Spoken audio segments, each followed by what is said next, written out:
Tapi sekarang apa? Ketika berbalik kepada ibumu, kau keep silent. Kau nggak ada membantu ibumu.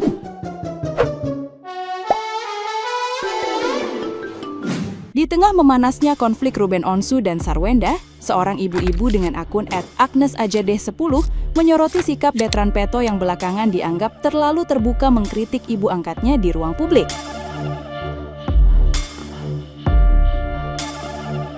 Menurutnya, persoalan keluarga seharusnya tidak diumbar karena berpotensi memperkeruh keadaan. Ia menilai perdebatan yang terus bergulir justru membuat hubungan antar anggota keluarga semakin renggang dan menjadi konsumsi publik tanpa akhir hingga sekarang.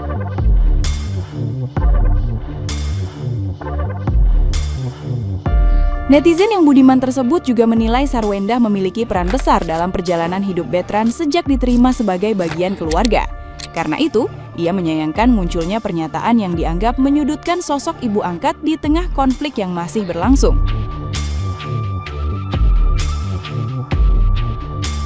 Ia mengajak publik untuk tidak mudah terpancing emosi dan menyerahkan seluruh persoalan kepada proses hukum dan komunikasi keluarga, agar polemik panjang ini tidak semakin merugikan semua pihak, termasuk anak-anak yang terlibat langsung.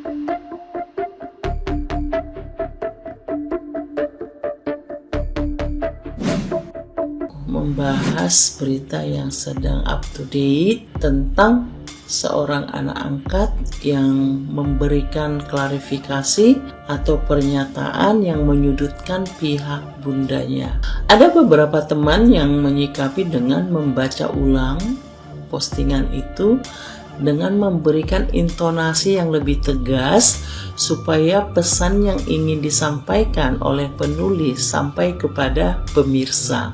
Tapi tidak sedikit juga teman-teman yang menanggapi dari sisi seorang ibu dengan cara memberikan nasihat kepada anak ini melalui mengingatkan kembali si anak ini dulu bagaimana kehidupannya sehingga bisa masuk ke keluarga ayah bundanya dan hingga sampai sekarang dia masih bisa ada dengan kehidupan yang nyaman, ya. Tapi kalau saya sendiri menyikapi itu, saya tidak heran dan saya tidak terkecoh, sebab wajar dia seperti itu karena memang dia hanyalah anak angkat yang tidak ada hubungan darah baik ke bundanya, ke adik-adiknya maupun ke ayahnya. Jadi posisi dia sekarang adalah di mana tempat yang memberikan dia kenyamanan dan keuntungan, ke situ dia pergi. Berbeda dengan anak kandung yang kita lahirkan sendiri, ada ikatan batin, ada perasaan di dalamnya. Dia kan anak orang lain. Jadi posisi dia sekarang adalah bukan di posisi yang keterikatan batin, tapi ke posisi yang dimana tempat yang memberikan dia kenyamanan dan keuntungan, dia pergi ke situ. Tuh ya. Terus bagaimana dengan postingannya? Bagaimana dengan postingannya itu gitu, yang menyudutkan pihak bundanya gitu. Ya, dia sedang digunakan sebagai alat kontrol untuk menyerang pihak bundanya. Dia sedang digunakan, dijadikan alat gitu. Jadi nggak ada gunanya kita memberikan nasihat sama anak ini, nggak ada, useless, nggak ada gunanya dan tidak bermanfaat. Biarkan saja dia seperti itu dengan pola pikirnya, ya kan? Saya nggak heran karena memang kita lihat porsinya dia di mana gitu. Coba tadinya itu anak kandung, tidak akan sanggup dia melakukan hal seperti itu pada bundanya. Setuju? Setuju kan? Pasti. Jadi nggak usah heran, nggak usah ditanggapin, ya biarkan saja. Terus bagi saya sendiri, saya juga akan berdiri di orang yang memberikan ingatan, mengingatkan dia kembali bagaimana sejarahnya dia hidup, gitu kan? Jadi anak ini tidak akan bisa masuk ke keluarganya yang sekarang kalau tidak ada kerelaan hati dan kelapang dadaan seorang ibu menerima dia masuk ke rumah itu, ya kan? Kalau cuma ayahnya yang mengambil keputusan ini harus kita angkat, tapi ibundanya tidak terima, itu tidak akan terjadi. Tapi karena kebetulan bundanya berlapang dada menerima dia dengan penuh cinta, jadilah seperti sekarang ini, ya kan? Nah, jadi kehidupan dia sekarang ini adalah dia merasa tertolak sebenarnya di keluarga bundanya yang sekarang. Karena apa? Karena dia masih membawa kebiasaan-kebiasaan buruknya di waktu ayah bundanya bersama. Kebiasaan apa? Ya, kita semua bisa lihat, ya kan? Cara dia memeluk bundanya, cara dia mencium bundanya, setiap sentuhan yang dia berikan sama bundanya itu, kita yang melihat sebagai perempuan itu kan tidak nyaman. Apalagi mereka tidak ada hubungan darah gitu kan. Sampai bundanya ketika anak ini bilang, "Bunda, aku nggak pernah merasakan ASI." Bundanya ngasih loh ASI dia untuk diminum anak ini.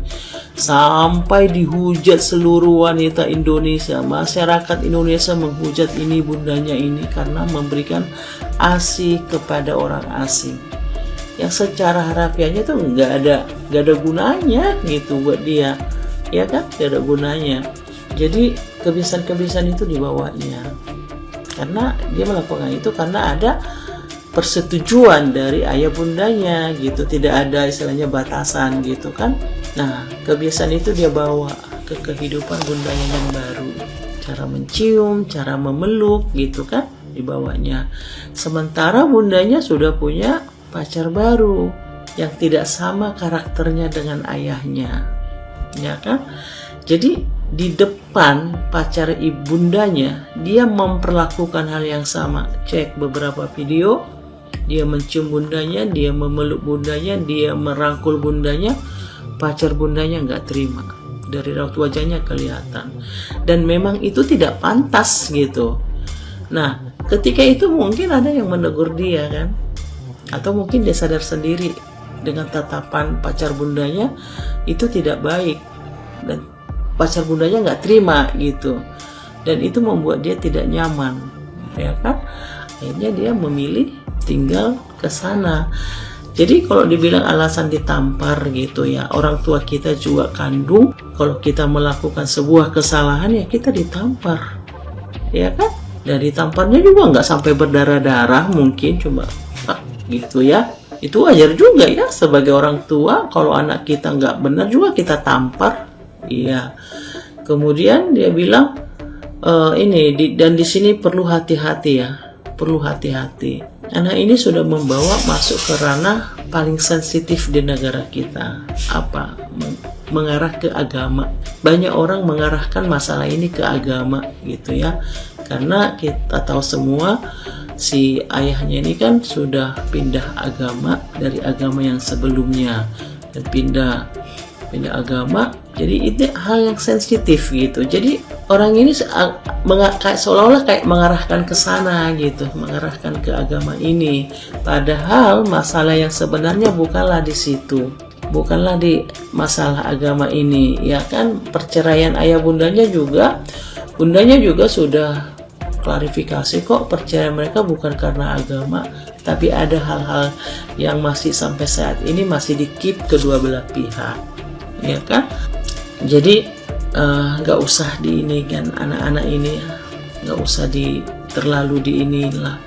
Jadi karena anak ini memang sedang dimanfaatin, sedang dijadikan alat kontrol. Kenapa dijadikan? Karena bagi seseorang yang merasa lemah gitu ya, dia tidak sanggup melawan orang ini dengan diri dia sendiri. Jadi dia mencari orang-orang yang kira-kira bisa support dia. Dia akan mengumpulkan itu semua untuk melawan yang satu ini. Lihat aja sekarang si perempuan itu kan terserang dari berbagai sisi kan. Yang pertama dia diceraikan, ya kan? Yang kedua nafkah anak diputus ya selama 6 bulan ya. Kemudian rumah yang diberikan buat tempat tinggal anak sekarang sudah disita bank karena tidak dibayar. Nggak tahu alasannya tidak dibayar karena nggak punya uang atau tidak mau, ya kan? Terus diserang lagi dengan ini, mau melaporkan katanya tantenya karena menampar anak ini, mau dilaporkan juga tuh pacarnya karena tindakan dia di media sosial itu seperti menunjukkan ke arah yang tidak baik gitu kan. Kemudian anaknya juga dihujat, dibilang bicara tidak sopan, ya kan? Keluarganya dipersalahkan, anaknya dipersalahkan, bundanya dipersalahkan, pacarnya dipersalahkan. Semua dia yang salah, orang sana yang benar. Jadi caranya ya diam aja, nggak usah ditanggapin. Ikutin aja proses hukumnya yang ada. Apapun kesimpulannya nanti ya diterima aja dengan lapang dada. Tapi kita harus tetap berjuang gitu, terkhusus untuk anak berjuang. Tapi kalau toh juga nanti kita di posisi yang kalah, anak-anak tinggal kita kasih pengertian aja.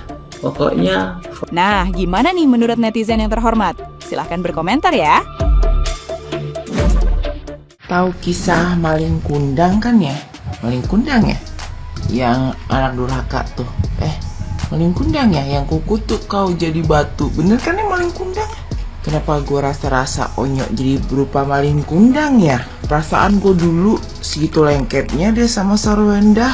Sampai gue geles sendiri, anak laki-laki seumur segitu kok nempel mulu sama Sarwenda. Dimana kan Sarwenda bukan ibu kandungnya ya? Bener pisan jadi kayak kisah maling kundang lah si Onyok. Bener kan gue maling kundang ya? Gue gak salah cerita kan ya?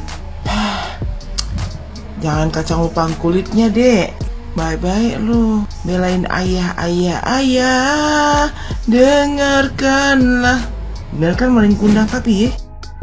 Sedia sebagai ibu angkat, kita sudah merawatnya, menjaganya, menafkainya, melindunginya seperti anak kita sendiri. Dan bahkan banyak di luar sana netizen menghujat seorang ibu ini hanya untuk melindungi anaknya. Dan ketika seorang ibu ini dilanda masalah, ditempa masalah, apa peranmu sebagai anak?